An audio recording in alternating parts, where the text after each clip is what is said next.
كيف حالك? Where are you coming from? Dubai.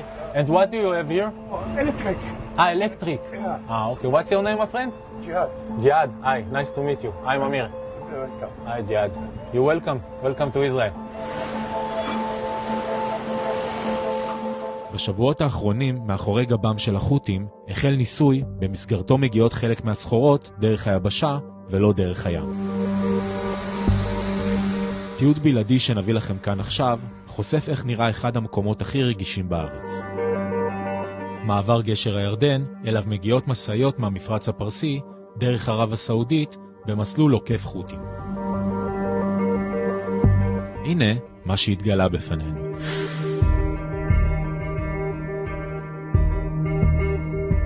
תור ארוך של מסעיות שרוצות להיכנס לישראל עם סחורה.